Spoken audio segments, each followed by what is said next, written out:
자, 명제 역과 대우를 하는 건데 부정을 앞에서 배우셨으니까요. 보통 우리가 명제 쓸 때 이렇게 쓴다고 그랬죠? 명제, 잠깐만요.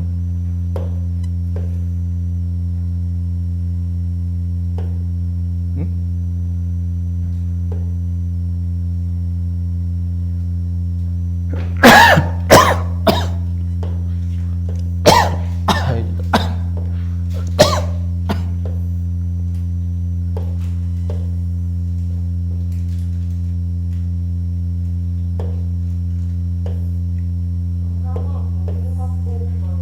네?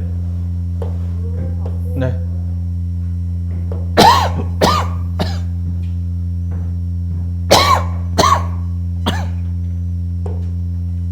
네, 빨리 갔다 오세요.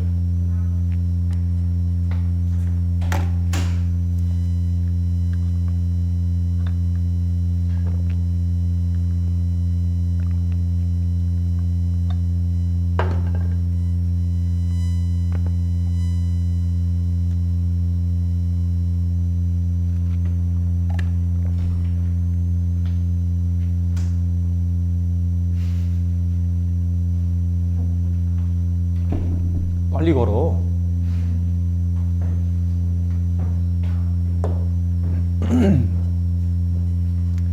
보통 우리가 명제를 뭐 명제 혹은 원래 주어진 명제로 해서 원명제라고도 하는데 원래 명제를 이렇게 썼다고 칩시다. P면 색깔로 구분할까요? 색깔 좀 달리해서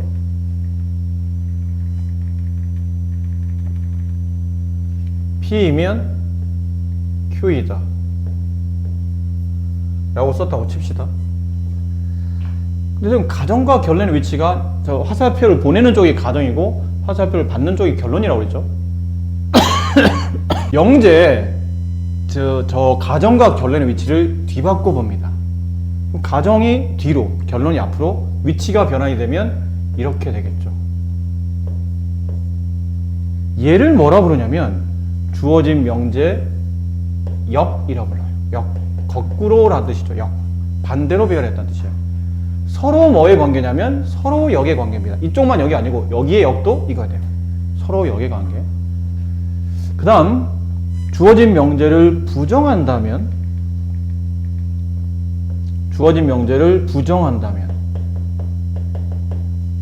P면 Q다의 부정은 나 P면 나 Q이다가 되죠. 그렇게 되겠죠.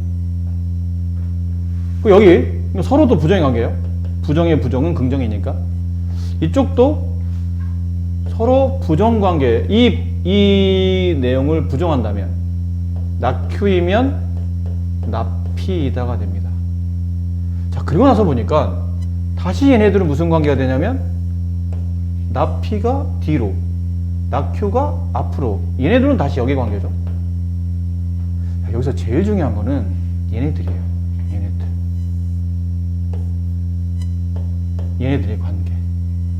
얘네들의 관계를 잡으니까 P면 Q이다 인데 얘는 나 Q이면 나 P다. 일단 부정도 취해졌고 앞뒤 순서도 바뀌었죠. 동시에 역도 구한 겁니다. 이거를 주어진 명제 뭐라고 부르냐면 대우라고 부릅니다. 이 명제 대우 그럼 얘예요. 이거의 대우 그럼 쟤입니다. 서로 대우의 관계입니다. 지금 이게 왜 중요한 거죠? 그러면 이게 중요한 이유는 앞쪽에서 우리가 명제 참거짓 판단할 때 이랬었죠? 명제 가장 중요한 게 이게 참이냐 거짓이냐 이걸 판단하는 건데 첫 번째 직관적 이해를 할 수도 있고 두 번째 진리집합의 포함 관계를 이용해서 명제 참거짓 판단할 수 있다고 그랬죠. 세 번째가 얘입니다. 대우를 이용하는 겁니다. 대우를 이용한다는 얘기는 여기에 참거짓을 판단하는데 이거 참거짓 판단하기 좀 어려워. 사실 좀 쉽지 않아. 그러면 얘가 아닌 이 명제 대우의 참거짓을 판단한 다음에 대우가 참이면 명제도 참이에요. 대우가 거짓이면 명제도 거짓입니다. 이게 왜 이런지는 다음에 설명해. 좀 시간이 여기가 있어서 설명하고 일단 얘네들은 참거짓이 동일합니다. 그러면 주어진 명제라고 역은 참거짓이 다른가요? 얘가 참이면 대우도 참이 되고, 얘가 거짓이면 대우도 거짓이 됩니다. 그러니까 얘가 잘 모르겠어? 그럼 얘를 보고 판단하고 그 답을 명제 참거짓으로 쓰시면 된다는 얘기예요. 그럼 명제가 참이면 그럼 얘는 뭐예요? 몰라요. 참일 수도 있고 거짓일 수도 있습니다. 얘가 거짓이면요? 모릅니다. 참 거짓이 확실히 서로 똑같이 움직이는 거는 얘네들밖에 없어요. 얘네들. 얘랑 얘만 참 거짓이 확실히 똑같이 움직입니다. 근데 선생님, 얘네들도 대우관계 아닌가요? 그렇긴 해요. 얘네도 대우관계입니다. 이거의 역, P면 Q이다. 그 부정, 나 P면 나 Q이다. 아까 말했죠. 대우는 참거짓이 똑같다고. 얘네들도 대우라, 얘네들도 참거짓이 똑같아. 근데 지금 우리의 기준은 주어진 명제와 기준이기 때문에 이 명제의 참거짓을 판단하고 싶으면 이거를 보고 참고해라. 그렇게 이해하시면 되겠죠. 그럼 보통 저런 거는 언제 주로 쓰이는 겁니까? 그러면 부정이 좀 많이 취해졌을 때요. 명제 자체 부정이 많아서 아닌 걸 생각하기에는 너무 골치가 아파. 그럴 때는 대우를 취하는 것도 나쁘진 않은데 이런 거요. x제곱 마이너스 3x 플러스 2가 0이 아니면 x는 1이 아니다. 이런 문장이 나오면 가만히 있어봐. 앞에 있는 게 가정이지? 이렇다고 가정하면 이러냐? 라고 묻는 거거든요. 근데 x제곱 마이너스 3x 플러스 2가 0이 아니면 x는 1이 아닌 건가? x 1인 건가? 그럼 이건 0이 아닌 걸 생각해 봐야 되는데 이 0이 아닌 게 굉장히 많은 숫자가 존재하거든요. 이게 0이 되는 값은 2개밖에 없어요. 근데 이게 0이 아닌 거는 무수히 많은 숫자가 존재하기 때문에 그 무수히 많은 숫자 중에 이게 어떤 의미로 해석이 되는지 잘 모르겠다는 얘기예요. 헷갈릴 수 있다는 얘기지. 그러면 이 명제의 대우를 취해보는 겁니다. 대우는 자리를 바꾸면서 부정하는 겁니다. 혹은 부정해놓고 자리를 바꾸시면 돼요. 얘 부정하면 등호가 없어지죠. 이 짝대기 없어지죠. 얘도 부정하면 짝대기 없어지면서 자리가 바뀌는 거예요. 그럼 x가 1이면 x제곱 마이너스 3x 플러스 2는 0이다. 이렇게 물어본 거거든요. 참이네요. x에 1 집어넣으면 1의 제곱 마이너스 3 곱하기 1 플러스 2는 0. 맞죠? 주어진 명제는 참입니다. 그럼 주어진, 실제로 말하면 대우를 취한 거죠. 대우가 참이 되면 아, 얘도 참이다. 이렇게 판단하시겠다는 얘기예요. 얘가 거짓이네? 아, 그럼 얘도 거짓이다. 이렇게 판단하겠다는 얘기예요. 아셨죠? 그래서 참거짓을 판단하는 방법은 크게 세 가지입니다. 직관적 이해, 진리집합의 포함관계, 그 다음은 대우까지 이용해서 주어진 명제의 참거짓을 판단한다. 네, 여기서는 뭐 딱히 하나 정도만 네, 이런 거 좀 잘 해볼까요? 이런 거. 너무 건너뛰기는 좀 그래서. 주어진 이 문제가 뭐죠, 근데? 문제 뭘 구하는 거야? 역과 대우를 막하고 참거짓, 그들의 참거짓을 판단해라. 일단 역부터 말해봅시다. 역. 바꾸라는 얘기죠. 이면 앞뒤의 구조, 이면 앞뒤로 가정결론이 바뀐 거니까 뒤바꿉니다. 그럼 A가 양수 또는 B가 양수이면 A 더하기 B는 양수이다. 이게 역이고, 대우를 구하시오. 얘를 부정해서 뒤로 보내고 얘를 부정해서 앞으로 보내요.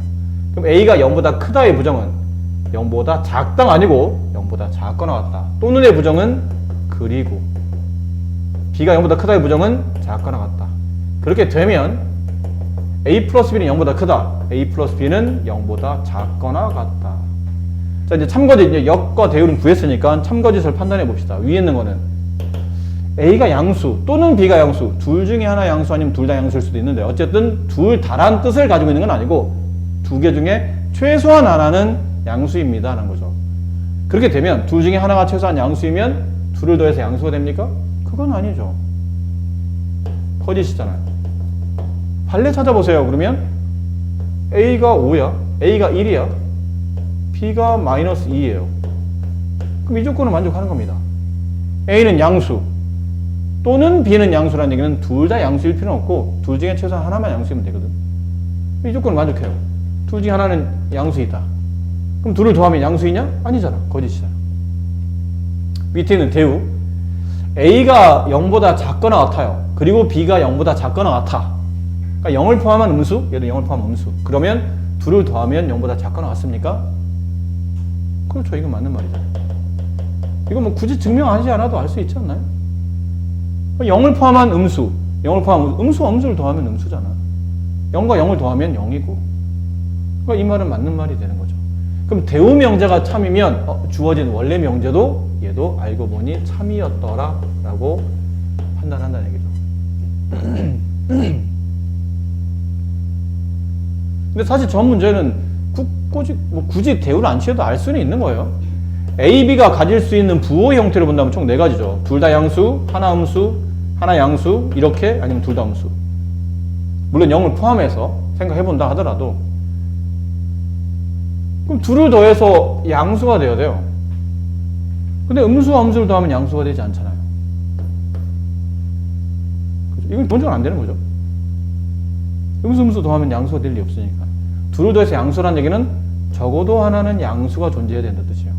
특히 양의 절대값이 음의 절대값보다 커야 됩니다. 그래야 둘을 더하면 양수가 되죠.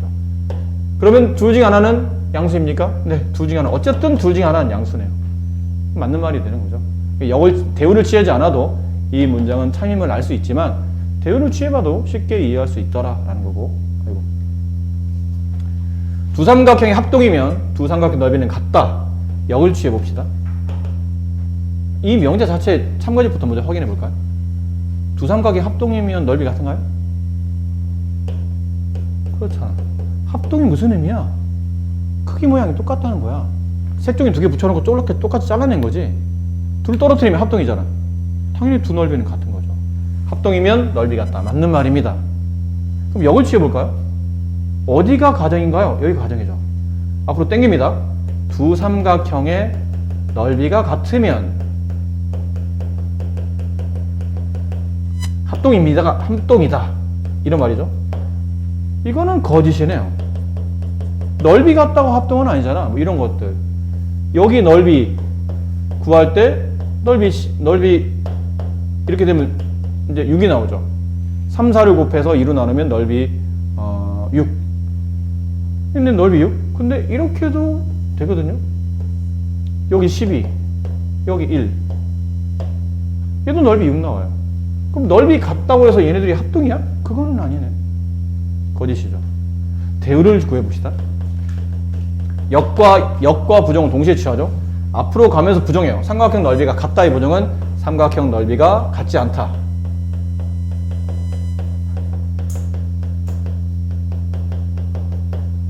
두 삼각형은 합동이 아니다. 뭐 좀 귀찮아서 좀 줄여 썼는데 어쨌든 이런 의미죠. 오히려 얘는 대우를 취하면 더 헷갈려요. 넓이 같지 않으면 합동이 아닌 건가? 헷갈리네. 오히려 이런 문장이 나오면 반대로 얘를 바꾸는 게 더 유리한 겁니다. 넓이 같지 않으면 합동이 아니다. 이봐, 문장에 부정이 너무 많이 쳐졌잖아. 문장 자체에 부정이 너무 많으면 이해하기나 판단하기 어려워요, 사실. 아닌 걸 찾아야 되니까. 그러니까 이렇게 오히려 얘 대우를 취해서 판단하기 어려우면 이거의 대우를 취해서 이 명제를 보고 판단하는 거죠. 합동이면 넓이 같다? 당연히 같지. 그럼 얘도 당연히 참이 되시는 겁니다. 네, 이렇게 이해해 주시면 될 것 같아요. 3단 논법은 단어가 좀 어려워 보여서 그렇지 뭐 약간 상식적인 내용을 말하는 거야. 이런 거 있잖아요. 나는 천안 아산 사람이야. 천안 아산 사람은 충청도 사람이야. 충청도 사람은 대한민국 사람이야. 따라서 천안 아산 사람은 대한민국 사람이야. 이건 다 참이 되죠. 천안 아산 충청 참. 충청 대한민국 참. 그럼 천안 아산 대한민국 참. 다 참이 된다는 뜻이죠. 이렇게 3단 논법은 단계를 3번 거쳐서 이 논리가 참임을 증명하는 방법이 3단 논법이에요. 이렇게 그렇다는 뜻이죠. 이런 거예요. P면 Q이다가 참이면 화살표를 2줄 그으면 된다고 그랬죠. Q이면 참입니다. 그 Q이면 동시에 보통 동시라는 표현은 쉼표를 치거나 아니면 뭐뭐이고 라고 쓰죠. 뭐뭐하고. Q이면 R이다. 그럼 느낌이 이런 거잖아. 이렇게 써주면 헷갈린 것처럼 보이지만 P면 Q이다고 Q는 다시 R이 되니 따라서 P는 R이 되는 거구나. 이것도 참이 되는구나. 이게 3단 논법입니다. 어려운 내용은 아니에요. 말은 어렵지 않습니다. 그리고 이거 중요한 내용인데 앞에서 했었어요. 주어진 명제가 참이 된다는 뜻은 빨간색 하고 갈까? 중요한 거니까. 주어진 명제가 참이 된다는 뜻은 이거 왜 대문자로처럼 보이죠? 주어진 명제가 참이 된다는 뜻은 이거를 집합화하게 되면 이 조건을 만족하는, 이 가정을 만족하는 원소로 이루어지는 진리집합 라지 P가 이 결론을 만족하는 원소로 이루어지는 진리집합 라지 Q 안에 이렇게 포함되는 거라고 했죠. 그랬잖아. 앞쪽에 배우지 않았나요? 참가지 판단할 때 두 번째 진리집합의 포함 관계를 이용해서 참가지 판단한다. 가정이 결론에 완벽히 포함되면 그 명제는 참이다. 포함되지 않는 게 단 하나도 존재하면 그 명제는 거짓이다. 이렇게 했었잖아요. 그럼 둘은 동치야. 동치. 이치가 서로 같은 거니까 결론 서로 같다라는 같은 말을 표기만 달리한 거죠. 이거는 명제에 대한 표현, 얘는 집합에 대한 표현. 이해됐나요?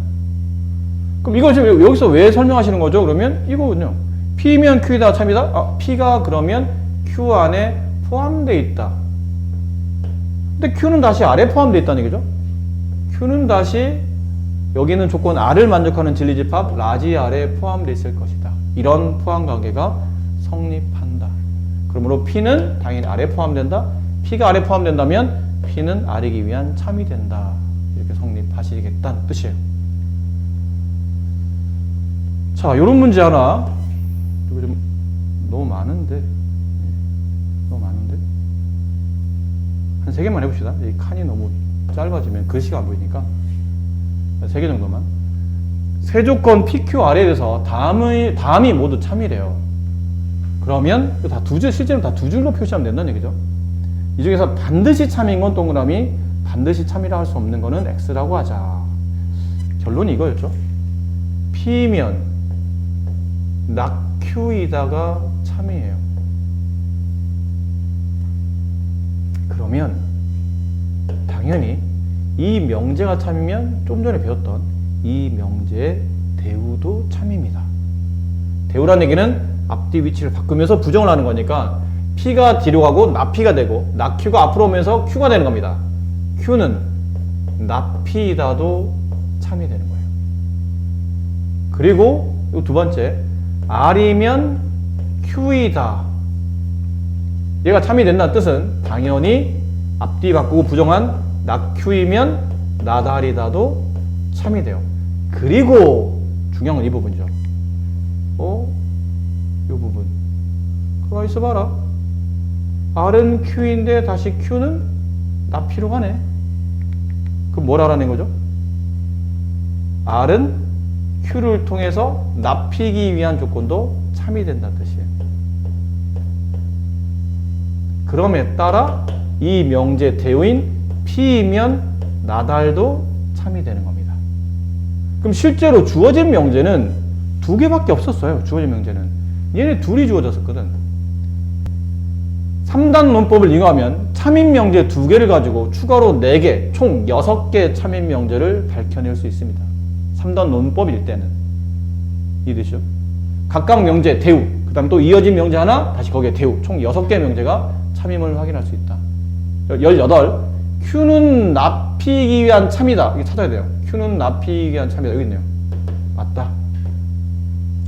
나Q는 나다리기 위한 참이다. 나Q는 나달하기 위한 참이다. 여기 있죠. 네, 참이다.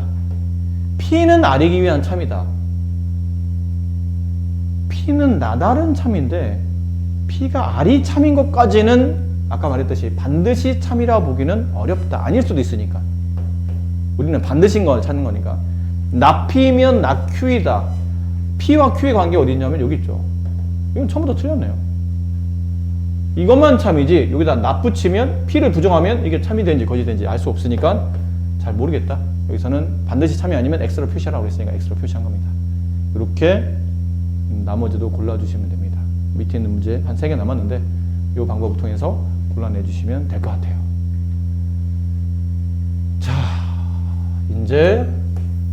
명제에서 명제 단원에서는 뒤에 부등식 증명이 남긴 했지만 순수하게 그냥 명제 파트에 대한 설명을 본다면 이게 마지막입니다. 종합 선물 세트랑 비슷한 느낌이에요. 여러분 때는 그런 거 안 받았죠.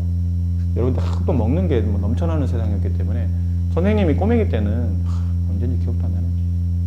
내가 꼬맹이 때면 거의 뭐 독립운동 할 때인가? 그때쯤인 것 같은데 그때는 그 과자가 종합 선물 세트라는 게 있었어요.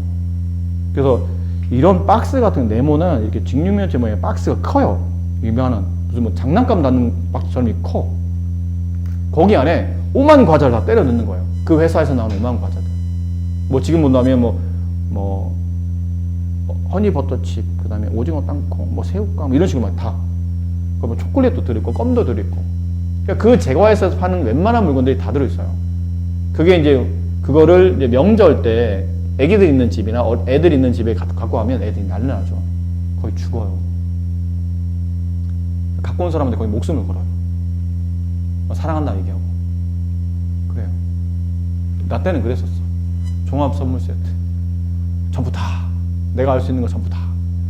이 충분 필요 조건 이쪽 파트가 지금까지 여러분이 배웠던 명제에 대한 종합 선물 세트라고 보시면 돼요. 다 가지고 있어요. 다. 성질을 다 알아야지만 이 문제를 풀 수 있기 때문에 앞쪽 명제를 얼마만큼 충분히 공부를 했냐에 따라서 이 단원이 좀 더 쉬워질 수도 있고 아니면 헷갈릴 수도 있습니다. 봅시다. 근데 이게 선생님이 그 예전에 특강 수업할 때도 말씀드렸었는데 이거를 교과서 그대로 뭐 설명하다 보면 이게 문제예요. 얘가 굉장히 짜증나는 말이 돼요. 이 문제가. P는 Q이기 위한 참이야. 그러면 P이기 위한 필요 조건, Q이기 위한 충분 조건. 아이고, 얘는 뭐야. 다시. 시작한 이유로 봐요. 이 문장들의 시발점은 여기서 시작하는 겁니다. P면 Q이다가 참인 거야.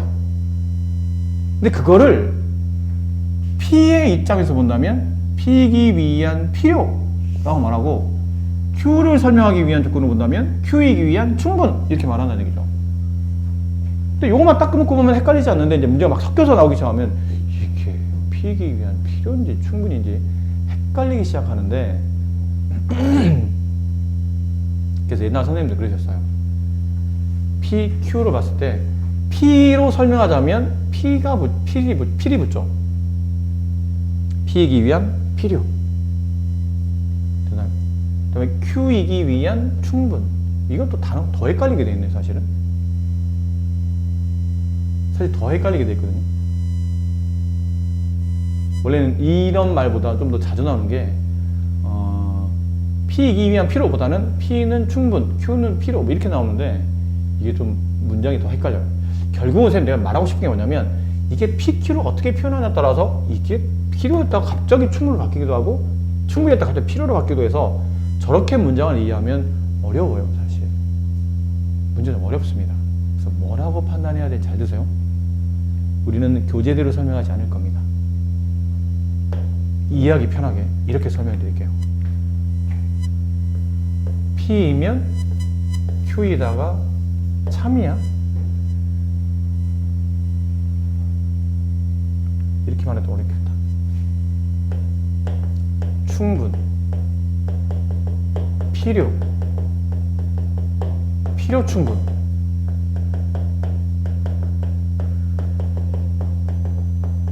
단어는 이 세 가지를 씁니다.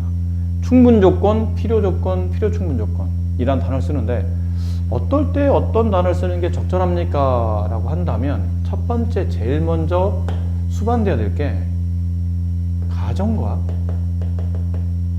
결론의 위치가 구분되어 있어야 돼요.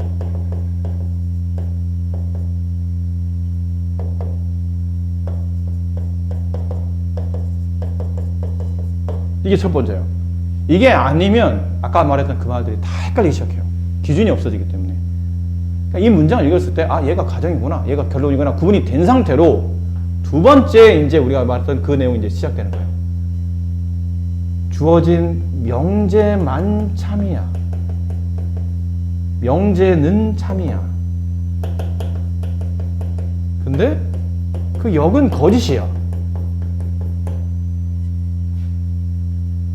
이걸 어떻게 쓸 수 있냐면 명제는 참이야. 그러니까 P에서 Q로 가는 거는 참이야. 동그라미 칠게요. 참이라는 표시로. 근데 반대로 역. 결론에서 가정을 오는 거는 거짓이야. 그럼 얘를 뭐라 부르냐면 P는 Q이기 위한 충분 조건이라고 부릅니다. 이렇게 부르기를 약속하는 거예요. 그러니까 명제는 참이야. 거꾸로 역으로 결론이면 가정이다. 거꾸로 보내면 거짓이야. 그럼 이거를 P는 Q이기 위한 충분이라고 말하며 이런 단어를 썼다니까 P가 는 앞에 있는 게 가정인 거고 이기 위한 앞에 있는 얘가 결론으로 벌써 1번에서 위치 구분이 돼 있다는 뜻이에요. 그러면 이렇게 단정지어서 말할 수 있는 거고 명제는 거짓이야. 근데 여기 참이네? 그럼 이걸 뭐라 표기할 수 있냐면 P면 Q이다를 표시할 때 P면 Q이다는 알고 보니 거짓인 거예요. 근데 Q이면 P이다 거꾸로 읽었더니 이 말은 맞는 말이야. 그럼 얘를 우리는 P는 Q이기 위한 필요 조건이라고 부릅니다. 이렇게.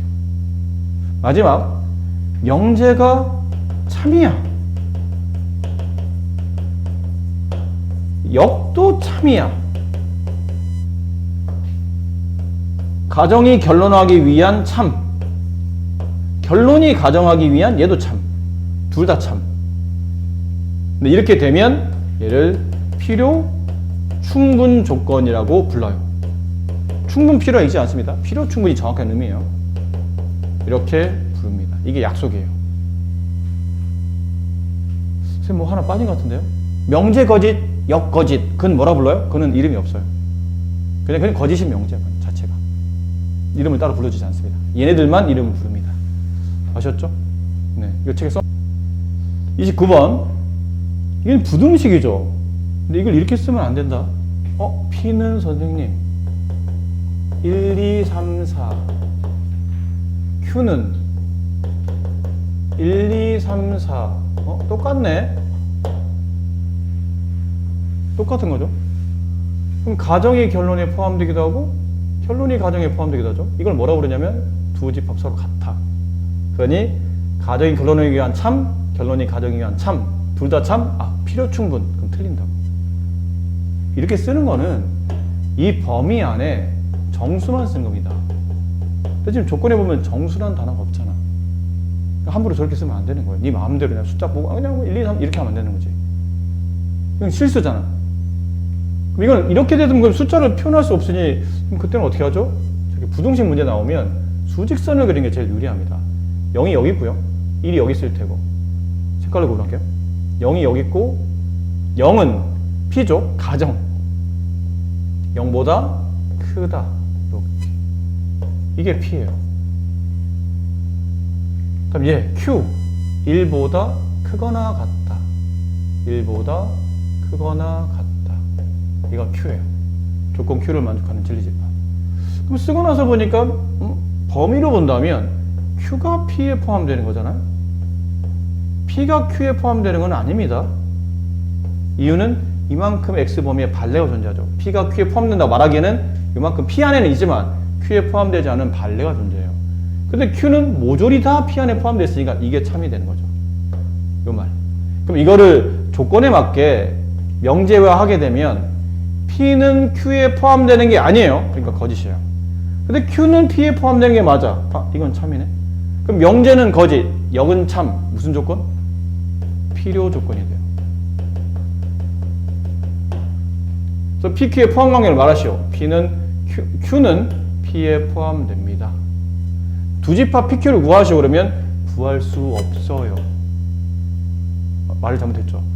원소를 일일이 나열할 수 없어요. 따라서 두 집합 PQ를 구하시오. 그러면 굳이 구하라면 이렇게 쓰시면 됩니다. P x바 x는 0보다 큰 이렇게 q x바 x는 1 이상 이렇게 쓰시면 되고 아니면 이렇게 그림으로 그리셔도 괜찮고요. 됐죠? 자, 30번 문제. x제곱이 9 q 절대값 x는 3.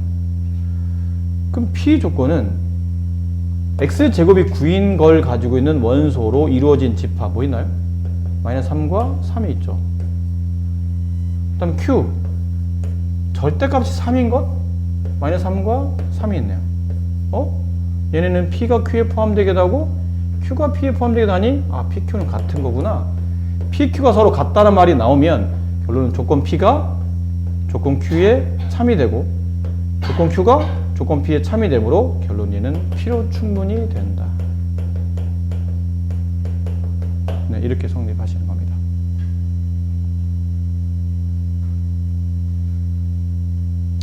PQ의 포함 관계를 말하시오. 그러면 뭐 이렇게 써도 되는데 P는 Q에 포함된다. 그리고 Q는 P에 포함된다. 이렇게 써도 되는데 그냥 포함 관계니까 이렇게 쓰시면 됩니다. PQ는 같다. 이렇게 쓰시면 포함 관계를 말할 수 있는 거죠. 서로 같은 집합이다.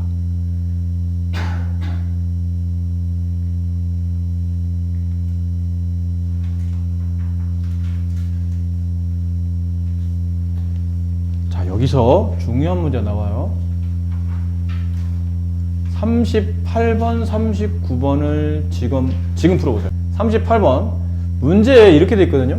P이면 Q이기 위한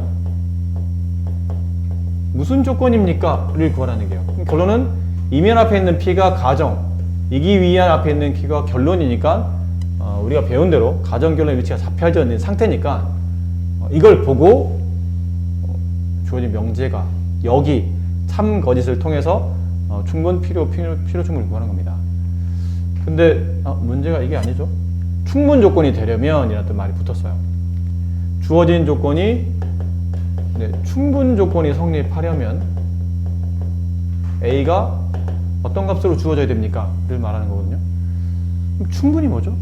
가정 결론의 위치는 잡힌 상태니까 충분히 뭐예요? 그러면 이런 느낌이죠.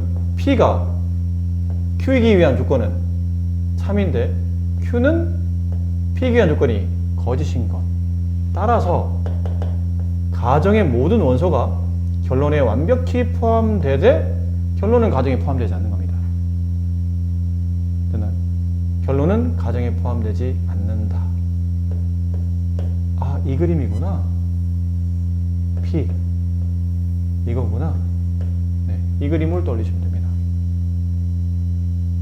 그러면 P의 모든 범위가 Q 안에 포함되어야 되겠죠? 그림을 살짝 그려볼게요. 잘 모르겠으니까 부등식 나오면 수직선에다가 확실히 그릴 수 있는 것부터 먼저 그리세요. P 2 이상 여기 P Q는 A 이상? A? 얼마인지 모르겠어요. 하지만 그 값을 포함하며 이상이니까 오른쪽으로 하는 이런 수직선을 여기 A가 있고 얘를 여기다 갖다 끼는데 이렇게 끼게 그려야 돼요. 이 P가 Q 안에 들어가도록. 그러면 이렇게 그릴 수밖에 없겠죠. 이런 형태로 그려줘야 된다는 얘기예요. 이런 형태로. 이렇게. 그래야 P가 Q에 이렇게 포함되는 부분집합의 개념으로 충분히 성립하는 겁니다. 이해됩니까? 이제 마무리됐어요. 위치가 대략 잡혔죠? A는 이보다 왼쪽에 잡혀야 되고 남은 건 이런 문제, 이게 등호가 붙냐 안 붙냐가 중요하죠? 이 등호가 붙인다는 얘기는 무슨 말이에요? 이 등호를 붙이겠다는 뜻은 그림을 이렇게 그리겠다는 뜻이거든요. 이게 2인 동시에 A가 되는 거예요. 이렇게. 그럼 P인 동시에 Q가 되는 거죠. 그럼 P가 Q에 포함된다 말할 수 있나요? P가 Q에 포함된다 말할 수가 있네요. A가 2가 돼도 A가 여기 파란색이 2로 가도 이렇게 돼도 어차피 흰색이 파란색 안에 포함됐다 말할 수가 있더라. 등호가 붙는 겁니다. 따라서 A의 최대값은 2가 된다. 네, 이렇게 구할 수 있는 문제인 거죠. 자, 밑에 있는 문제 하나 더 보십시다. 이런 거. 얘도 P는 Q에 의한 충분히 되기 위한 A 값의 범위를 구하시오 라는 건데, 빠르게 해볼게요. 어쨌든 이게 이렇다는 얘기잖아. P가 Q에 포함되는 거니까 여기 0, 여기 3. 이건 뭐 주저할 필요 없어요. 당연히 이 값이 정해져 있는 값이라 딱 이 정도 사이즈로 나타난다는 얘기죠. 단 이게 P면 얘 모양은 이런 느낌이죠. 이 그림이에요. 마이너스 1, 여기 A. 요거를 여기다 갖다 껴서 P가 이 흰색 부분이 이 하늘색 부분에 완벽히 포함되어 그리려면 이렇게 그리셔야 되겠죠. 이렇게. 여기 A, 여기 마이너스 1. 대략 이런 느낌으로 그려준다. 그래야 P가 Q에 완전히 포함되며 충분히 성립한다. 근데 이쪽 뭐 고민할 게 없어요. 이쪽 뭐 당연한 얘기잖아요. 마이너스 1이 0보다는 작고 0이 0, 마이너스보다 크니까 이건 고민할 게 없는데 여기를 고민해야 되겠네요. 여기. 아, A가 확실히 3보다는 오른쪽에 있어야 돼요. 커야 된다는 얘기죠. 근데 같아도 됩니까? 네, 같아도 됩니다. 왜죠? 그러면 이 A가 슬금슬금 움직여서 여기까지 가요. 여기까지 이렇게 Q가 갖다 칩시다. 근데 포함돼야 되는 작은 P는 이 3을 안 가졌고 포함해야 되는 더 큰 Q가 이 3을 가지기 때문에 여전히 P는 Q에 포함된다가 참이 된다는 얘기죠. 등호가 성립해도 같은 위치로 가도 상관이 없다라는 거예요. 자, 문제를 바꿔봅니다. 문제를 바꿉니다. 지금 문제는 처음에 P는 Q에 의한 충분 조건이 성립하기 위한 A값을 구하라는 문제였는데 문제를 바꾸면 여기가 좀 문제가 되는데 이거는 플러스로 할게요. 네, 이거는 플러스로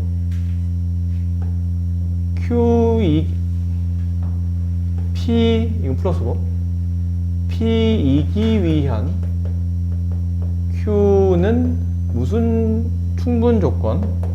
Q는 충분 조건일 때 A값의 범위를 구하시오. 뭐 이렇게 문제 나왔다 칩시다. 그러면 일단 문제 제일 처음이 뭐라고 그랬냐면 가정과 결론의 위치가 정확히 잡혀야 된다고 그랬죠.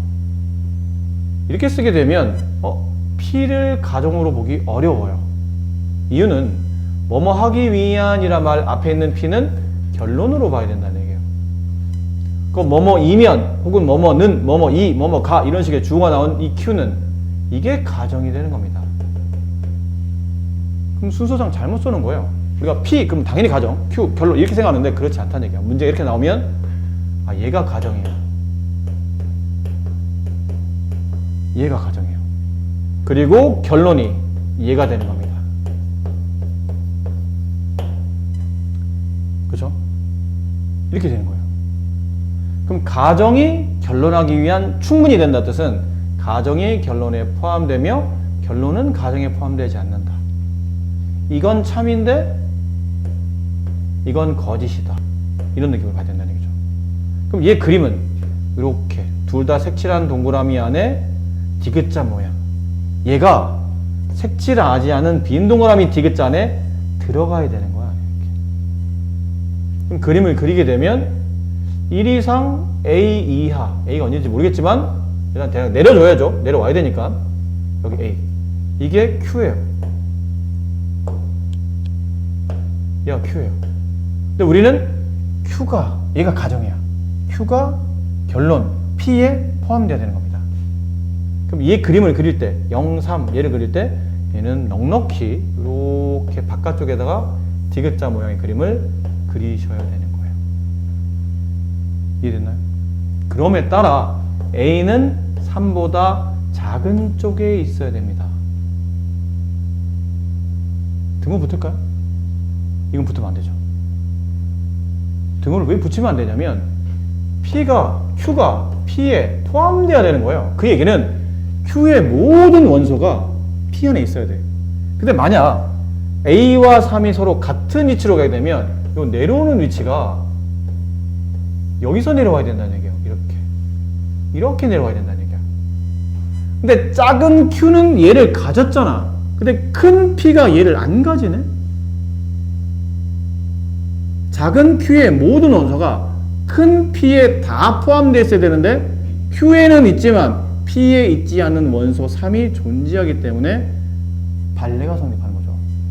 그럼 이 조건이 참이 안 될 수도 있으니까 따라서 이런 경우는 등호를 붙이시면 안 되고 A가 3보다 작은 게 정답이 되는 겁니다. 근데 문제 좀 앞뒤 순서 저렇게 조금만 바꿔놨더니 그죠? 전혀 다른 문제가 되죠. 답도 달라지고. 제일 먼저 해야 될 거는 포함관계 충분이면 뭐 이렇게 생각 이게 문제가 아니고 가정이 누군지 결론이 누군지 정확히 명확히 구분한 상태에서 포함관계를 이렇게 성립하는 형태로 문제를 접근해 주시면 됩니다. 아시겠죠? 네. 자, 여기 있는 문제 풀어주시고 다음 시간에 이제 증명해야 되는데 그냥 잠깐 맛보기만 설명드릴게요. 이걸 내일 다음 시간에 쭉 설명하려면 너무 많으니까 맛보기 수업을 한다기보다는 그냥 다음 수업은 이렇게 진행될 겁니다 라는 가벼운 그냥 내용.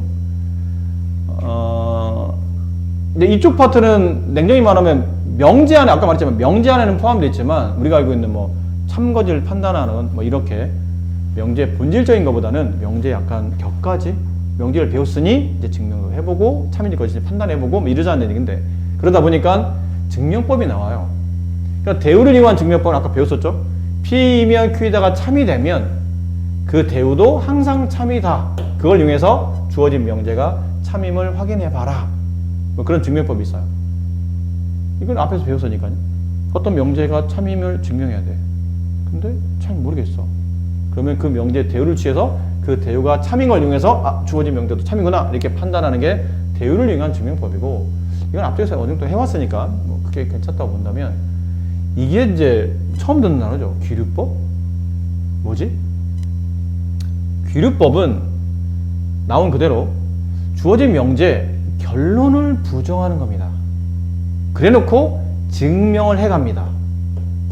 그랬더니 이거 말이 안 맞는 모순이 발생하네? 이거 왜 말이 안 맞지? 그러면 그 결론을 부정했던 게 잘못됐다는 뜻이에요. 결론을 부정한 게 별 문제 없었어요. 그러면 증명 과정에 모순이라는 게 발생하면 안 되지. 이 모순은 저거잖아요. 창과 방패. 알죠? 옛날 중국에 고대에 어떤 장사가 창과 방패를 파는 장사가 이 창은 뭐든 뚫습니다. 그런데 방패 팔 때 되더니 이 방패는 모두 다 막습니다. 그게 모순이죠. 이 창은 뚫고 이 창은 무조건 막는다 그래요. 그럼 두들겨 붙이면 어떻게 되는 거야? 이 장사꾼에 대한 이제 그런 거 이제 모순이었는데 모순이 발생한다는 얘기는 앞뒤 말이 안 맞는다는 얘기예요. 그럼 이 결론을 부정한 게 잘못됐다는 얘기야. 그럼 부정 안 한 게 참이란 뜻이지. 그걸 증명하는 방법이 규律법입니다. 예를 든다면 태훈이는 못생겼다. 이거는 사실 증명할 수는 없죠. 이거는 주관적 기준이니까 그냥 이해를 하기 위해서 태훈이는 못생겼다를 증명하려고 해. 근데 증명법에 뭐를 택하냐면 귀류법이라는 걸 택합니다. 난 귀류법으로 증명할래 라는 뜻은 명제 결론을 부정하는 겁니다. 태훈이는 잘생겼다.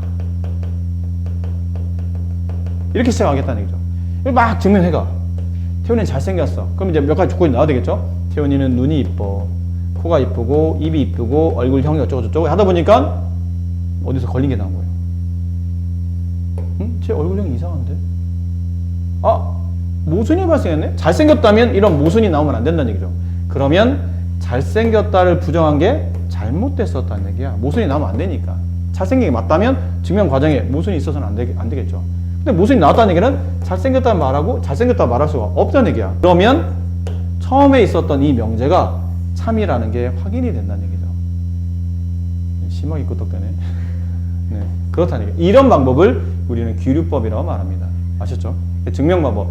보통 언제 많이 쓰냐면 뒤에 어차피 나올 텐데 루트 2는 뭐 무리수이다. 대표적인 귀류법의 증명 방법이에요. 루트 2는 무리수이다. 우리가 루트 2가 무리수인 건 알고 있어요. 실수 안에 유리수와 무리수가 존재하고 무리수는 순환하지 않는 무한소수죠. 소점 뒤에 자릿수가 무한하며 그게 반복 구간이 없는 거예요. 대표적인 게 우리가 알고 있는 뭐 루트 2, 루트 3, 루트 5 이런 것처럼 루트 안에 제곱수가 아닌 것들 혹은 파이 이런 거죠. 대표적인 숫자들. 이런 게 무리수인데 그럼 루트 2는 무리수라고 배우긴 배웠는데 얘가 왜 무리수예요? 증명하진 않았거든. 그냥 익힌 거야. 야, 루트 2가 뭐야? 그러면 무리수요. 왜? 라고 물어보면 물어볼 수 있는 거거든. 루트 2가 무리수라는 정의는 아니잖아. 그러니까 루트 2가 가지고 있는 성질이거든. 그럼 이건 왜? 라고 물어봐야 된다는 얘기야. 그럼 증명을 해야 되는데 한 번도 내가 증명해 본 적이 없어. 이거를 증명할 때 규律법을 씁니다. 대표적인 증명법인데 루트 2를 유리수라고 하자. 그리고 쭉 증명해요. 유리수라면 뭐 나중에 나오겠지만 분수를 표현되고 분수를 표현된다면 어쩌고 저쩌고 하다 보니까 처음에 내가 줬던 이게 유리수라면 이럴 거야 라고 하고 가정을 둔 부분이 생겨요. 유리수라면 이럴 수밖에 없어. 가정을 둡니다. 유리수라면 이게 성립해야 되니까. 근데 그걸 쭉 하다 보니까 나중에 보면 여기 있는 말과 말이 앞뒤가 안 맞는 모순이 발생하는 겁니다. 그럼 뭐야? 루트 2를 유리수라 뒀더니 답이 안 맞네? 유리수가 아니면 그럼 유리수란 말이 틀렸다는 얘기잖아. 그럼 유리수가 아니면 무리수구나. 그래서 보통 규律법은 보통 극단적인 판단 기준에서 많이 써요. 흑, 백, 유리수, 무리수, 3의 배수, 4의 배수 아닌 것, 뭐 이런 식으로 이렇게 판단 기준이 확실하게 구분될 수 있는 그런 거 위주에는 규律법이 좀 많이 쓰이긴 합니다. 그래서 다음 시간에 이 대우는 앞에서 배웠으니까 몇 가지 문제를 푸는 방법 푸는 거에서 끝나겠지만 규律법은 아마 쭉 설명 과정이 있을 테니까 다음 시간에 이 규律법 위주로 수업을 하게 되고 마지막에 이제 절대부등식이 나와요. 앞쪽에서 절대부등식 배운 적도 있는데 다시 한번 정확히 여기 절대부등식 안에 정말 중요한 2차 부등식에 대한 절대부등식도 배우지만 정말 중요한 산술기하라는 걸 배웁니다. 정말 중요합니다. 산술기하 배우시고 그다음에 코시 슈바르츠 법칙이라는 걸 배워요. 요 세 개가 그러니까 다음 시간은 규律법과 요 절대부등식을 증명하는 과정이 핵심이 될 테니까 오늘 배우신 데까지 문제 잘 풀어오시기 바라요. 갑시다.